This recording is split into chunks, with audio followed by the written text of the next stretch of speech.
In this Python tutorial, you're going to learn about variables, which are one of the most fundamental concepts in programming. They're not specific to Python. They exist in pretty much every programming language out there.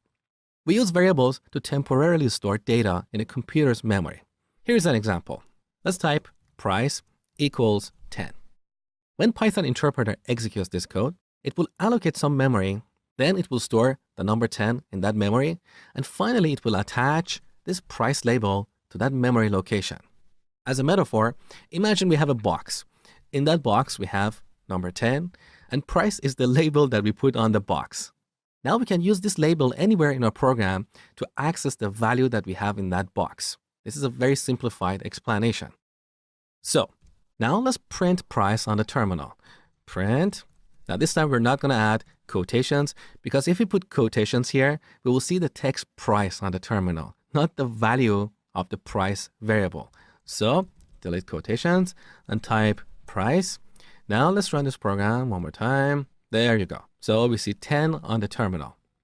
So this is how we define variables. We start with an identifier, which is the name of our variable, then an equal sign, and finally a value.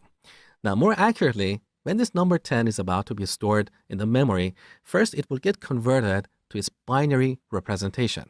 So this number 10 that we have is in the decimal system, which has all the digits from 0 to 9. Computers don't understand all these digits. They only understand zeros and ones. So when we store the number 10 in a computer's memory, first it will get converted to its binary representation, which will be a bunch of zeros and ones, like 001, 001, whatever, I don't know. Then it will get stored in a computer's memory. So let's take this program to the next level. On the second line, we can update the value of this price variable. So we can reset it to a new value like 20. Now, when we run our program, we should see 20 because, as I told you before, Python interpreter executes our code line by line from the top. So first we set price to 10, then we reset it to 20, and finally we print it on the terminal. Let's run the program. There you go. So we see 20 here. Okay. Now these numbers that we have here are whole numbers without a decimal point. In programming, we refer to these numbers as integers. So an integer is a number without a decimal point. We can also use numbers with a decimal point. For example, here on line 2, we can define another variable called rating, and we set it to 4.9. Now in programming, we refer to this kind of number as a floating point number, or float for short. So we have integers and floats. We can also define a variable and set it to a string. For example, name equals Mosh. We also have another kind of value, which is called Boolean, which can be true or false. They are like yes and no in English. Here's an example. I'm going to define a variable is underline published. So we use an underscore to separate multiple words in our variable's name. We set this to true or false. These are the Boolean values. Now, note that Python is a case-sensitive language, which means it's sensitive to lowercase and uppercase characters.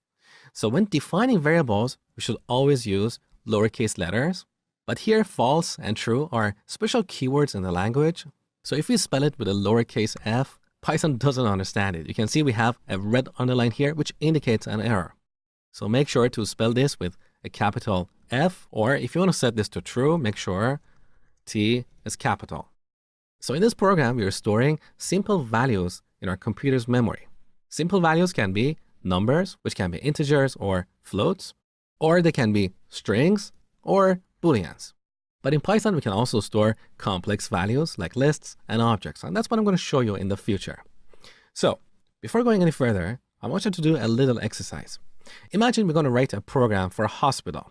So we check in a patient named John Smith. He's 20 years old and is a new patient. I want you to define 3 variables here for his name, his age, and another variable to tell if this is a new or an existing patient. So pause the video and spend 1 minute on this exercise. When you're done, come back, continue, see my solution. All right, so here we need 3 variables. The first one is the patient's name. We set that to John Smith. We can also call this full name. These are both valid names for our variables. The second variable is for the age of our patient. So age is 20. And finally, we need a variable to tell if this is a new or an existing patient. That's where we can use a Boolean value. So we define a variable is new and we set it to true.